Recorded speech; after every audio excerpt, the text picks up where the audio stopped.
Hello, everyone, and welcome to WSRU-TV News. I'm Morgan Koziar. I'm joined by the musical group Barrage 8.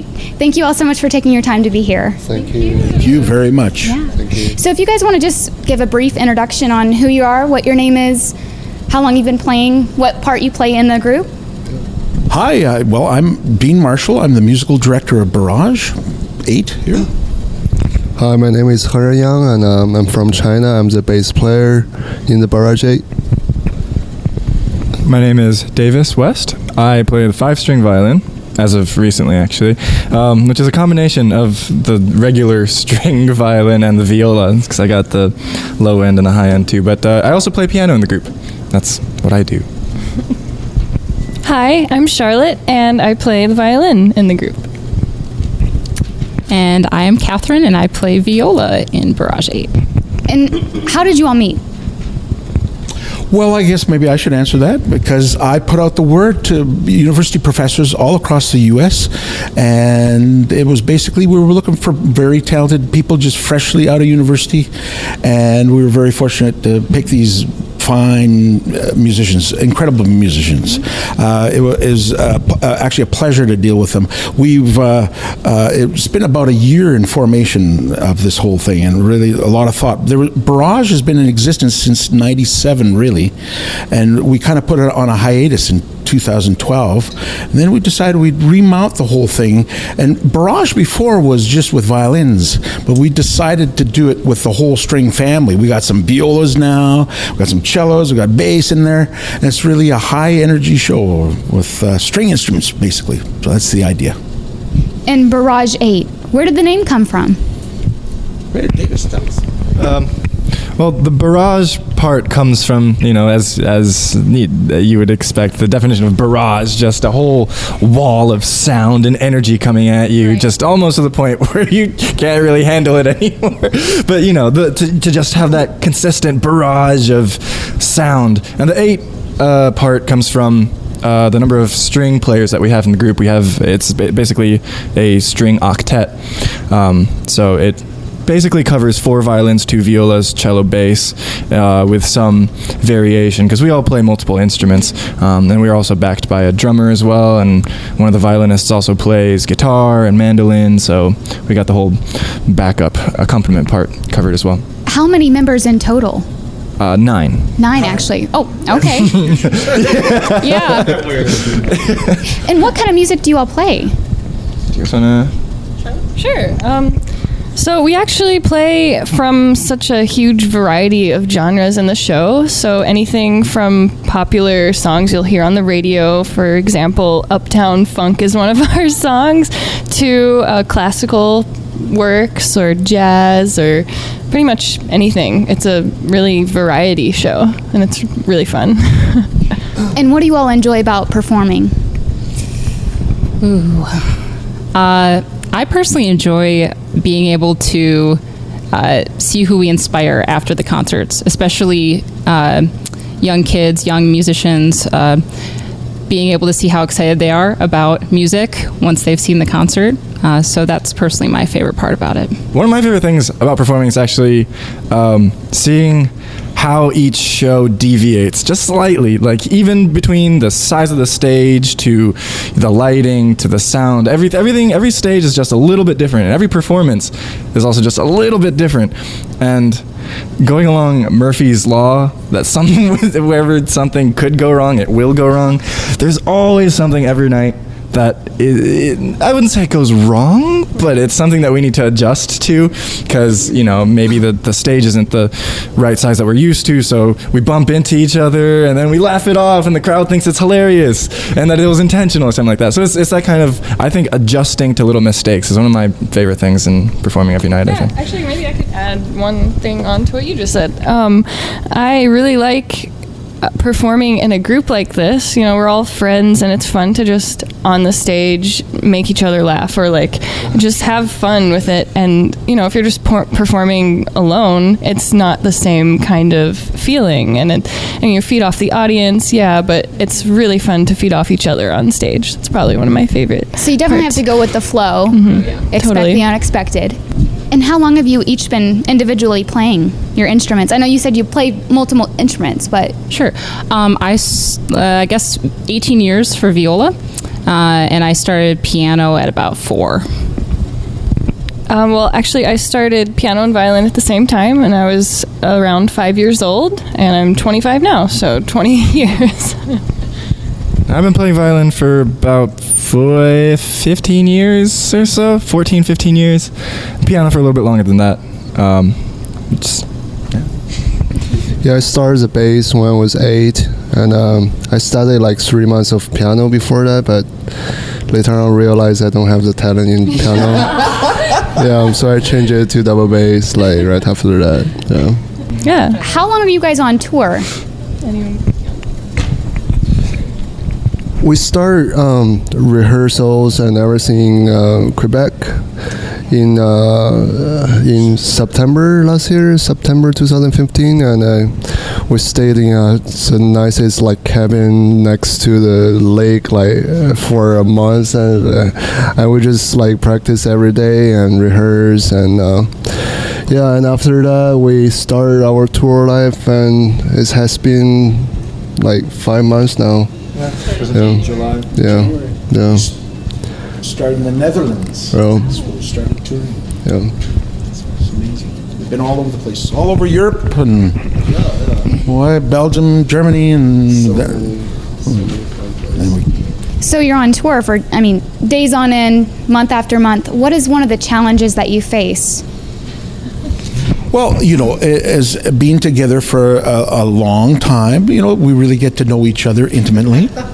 And there's always little things and little problems here and there. Mm-hmm. But, generally we find that these are adults, and they know how to take the situation under control and adjust.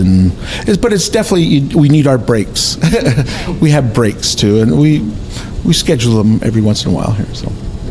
And individually, what inspired you each to want to join this production? Most of us is like classical musicians, mm-hmm. and part of classical musicians' life experience is the communication with audience is pretty different than this kind of music shows. It's just more energy and more like I guess I can put into the word where it's like more visual like effect other than just the sound, right. And this is like draws me the most attention, and having fun on stage and moving around and try to show other people like how double bass can do something else, and that's the part like really inspired me. Going along that, for me, I love playing lots of different genres. I love playing jazz. It's one of my big passions. I love listening to it. I grew up, surrounded by it. And like Young was saying, in a classical setting, whether it's an orchestra or a solo recital or something, you don't really have the same opportunity to connect with the audience as you do when you have a chance to actually stop the music for a second and say, hey, how's everyone doing? Are you enjoying the show?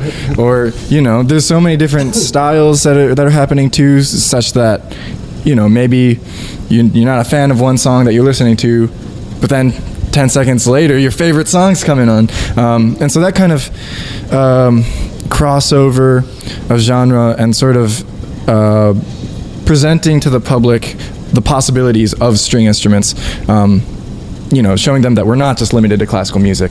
That was a huge inspiration for me. That made me want to join the group. Well, the first inspiration was I saw a YouTube video of the group, and they all just looked like they were having a blast, and it seemed like it was just something that I would love to do. Get to travel around the world and play such fun music, and I don't know, it seemed like a combination of all these things I was really into in my life. Like I did theater in college and singing, and maybe not any dancing, that was new, but it was a little out of my comfort zone. But I wanted to push myself, and I wanted to just get, do a combination of all these things that I love, and not just play like classical violin my whole life. And this has been like a really wonderful experience. Definitely exceeded all my expectations. So going with that, for me, I wanted to push myself out of my comfort zone. And I used to have a lot of performance anxiety. I don't know if it had to do with the element of perfection that's expected in classical music, or if it was the fact that I was never comfortable with moving while I was playing. But as awkward as it was to start dancing and playing at the same time, it turned into a more comfortable setting for me, which was really interesting. So that was something that, pushing myself out of my comfort zone was a big reason for why I decided to join the group, and loved playing many genres. So thought it'd be cool to be able to do a bunch of different genres in one show, and not just rock in this show, jazz in this show. So. Well, it sounds like you guys have a lot of fun. What is your favorite number that you perform together? That's a hard question. I'll say it again. That's a hard question.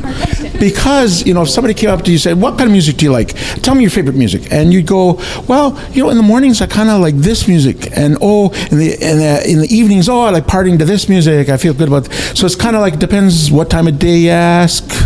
Okay. How you're feeling at the time. Sometimes a slow lyrical piece just really, wow, that really hit me. Oh, that was so awesome today. And so I'm sure they'll agree that it really is how it hits you, at how you're feeling. And, music is feeling, basically communication.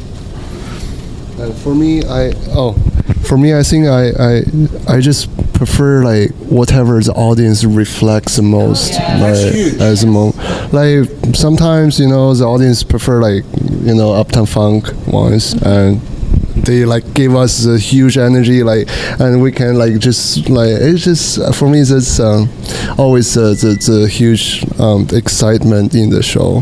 Yeah, it's huge. That's again a communication. If I'm communicating to you and you suddenly go, then that feeds us. It's right. Like, whoa, yeah, well, I want to do more.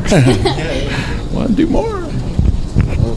Yeah. There's some songs. There's one song in particular, Conga, where we inspire people to get up and dance, and try to learn some Conga steps.